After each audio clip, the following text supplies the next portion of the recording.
morning, class. Good morning, sir. So since we are done tackling about rational functions and how we can use it in real-life situations, today we will be learning about a new topic. Our topic today is inverse functions. So inverse function. What is inverse function? So does anybody want to answer, or does anybody have an idea what an inverse function is? Okay, since no one answers, let me explain it to you. So inverse function is a function written in the reversed form. We will be learning about inverse function and how we can use it in our daily life. So that would be all, class. So what we discussed today will be a part of your exam. I hope you study well. Oh no, I slept. I haven't learned anything at all. What should I do? Ugh, I just looked something in YouTube and hope I learned something.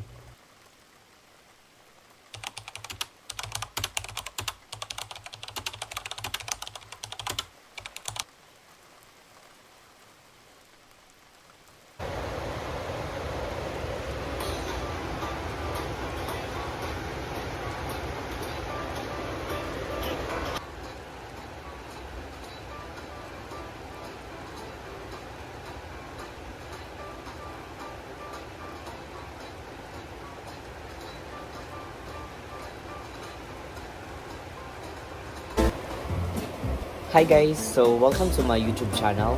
So in the past videos, we have learned about asymptotes for rational functions and representing irrational functions with tables, graphs, and equations. Today, we will be learning about the inverse of a function. So after this video, you should be able to correctly determine whether a function is one-to-one, and you should be able to correctly solve the inverse of a function. So let's get going. So in most of the real-life situations where we can use mathematical functions to describe or model relationships, there's an inverse function related to it given a unique rule for a function. So in this lesson, you will learn more about inverse functions and how they are used in real-life situations. So what is an inverse function? An inverse function is a function written in the reverse order. So for example, a function of g is the inverse of a function of f if the ordered pairs of g is the ordered pairs of f in the reverse order. So it's like this.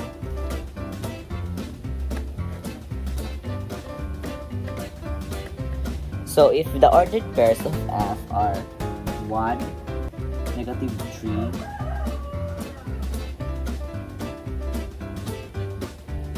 5, -4, and 1 and -2. So the inverse of these ordered pairs are -3, 1, -4, +5, and -2 and 1. This is G is considered as the inverse of F because the ordered pairs are written in the reverse order. So this is F and this is G. So a function is an inverse function only if it is 1 to 1. So what is 1 to 1 function? So a function is 1 to 1. Every second element is paired to only one first element. So for example, the function -2 and 1, -5 and 4, -1 and 6 is 1 to 1, since every second element is only paired to one first element. 1 is only paired to -2, 4 is only paired to -5, and 6 is only paired.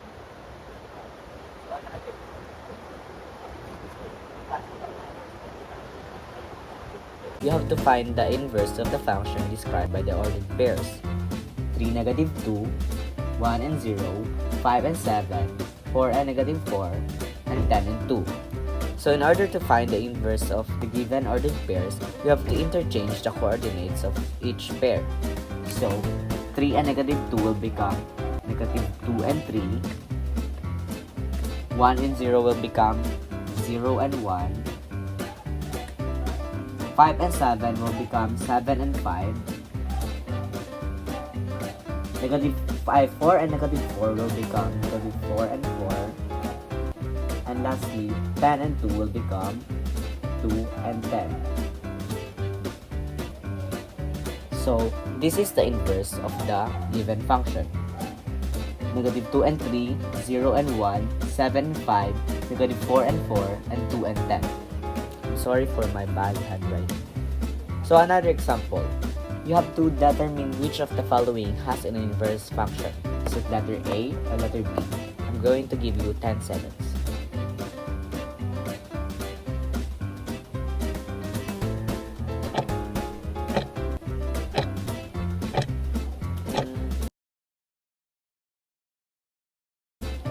So let's determine which of them has an inverse function. So if you get the inverse of letter A, it's negative 1 and 1, 0 and 0, 4 and 2, 1 and 3, negative 3, and 10 and 5. And since none of them has the same x coordinate, A has an inverse function. And let's look into letter B. The inverse of letter B is 3 and 4, 4 and 3, 3 and 4, negative 3 and 0, 4 and 2, and 9 and 1. And since 4 and 3 and 4 and 2 share the same x coordinate, it doesn't have an inverse function. So move on to how to solve the inverse function. To decide the steps in obtaining the inverse of function, first, we have to change f of x to y. Second is interchange the variables x and y. Third is solve for y in terms of x. And fourth, lastly, change y from step 3 to f negative 1 of x. So this is an example of how to solve the inverse of the function. So let's consider the function. F of x is equal to 3x plus 5. The first step is to change f of x to y. So it's going to be y is equal to 3x plus 5. The second step is to interchange the variables x and y. So y becomes x and x becomes y. So it's gonna be x is equal to 3y plus 5. The third step is to solve y in terms of x. You have to transfer 3y to the other side and x to the other side. So it's negative 3y is equal to negative x plus 5. And divide both sides by 3. So it's gonna be y is equal to x minus 5 over negative 3. And the final step is to change y from step 3 to f negative 1 of x. Let's go. The final answer is f negative 1 of x is equal to x minus 5 over negative 3. So I'm gonna give you another example on how to solve the inverse of a function.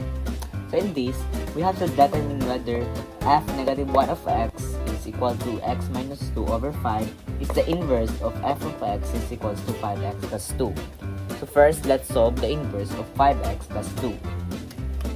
So f of x is equal to 5x plus 2.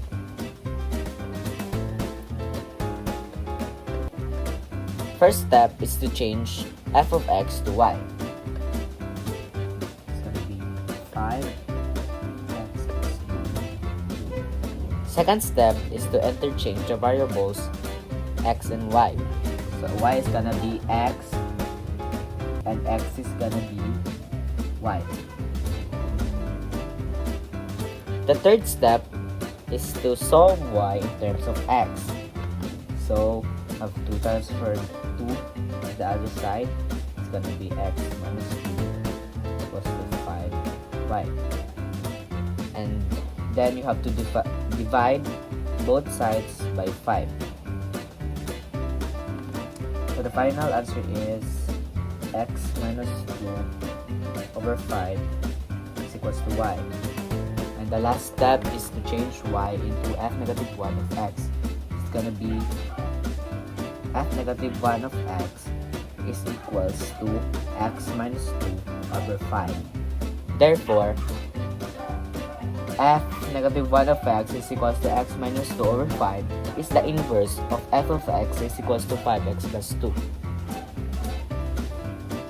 So I'm going to give you a last example on how to solve an inverse of a function. But this time, I'm going to teach you on how to do the checking to determine if your answer is correct. So let's consider the function f of x is equal to 3x plus 1.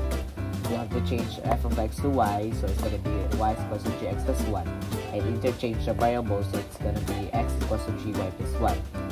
So you have to transfer 1 to the other side, so it's going to be x minus 1 is equals to 3y, and divide both sides by 3. So the final answer is x minus 1 over 3. And in order to do the checking, we have to go back to our past lessons, which is the composition of functions. So f composite of g, so it's gonna be f of g of x. So the f of x here is the 3x plus 1, and the g of x is equals to x minus 1 over 3. So we have to do the composition of functions. So the 3x plus 1 is going to become 3 to the function of x minus 1 over 3 plus 1. And you have to cancel this and this, so the remaining will be x minus 1 plus 1. And minus 1 plus 1, so it's gonna be 0. And we'll cancel that. So, and if the final result will be x, it means that your answer is correct. So the inverse of 3x plus 1 is x minus 1 over 3. So I gave you a little test for you to do it on your own home. If you have the answer, comment it down below. So that would be all. I hope you learned all about the inverse of a function. If you have any questions, feel free to comment it down below.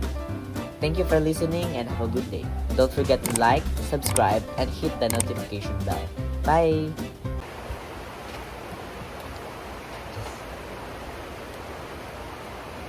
Thank God I learned something. Now I can answer my exam. Yay!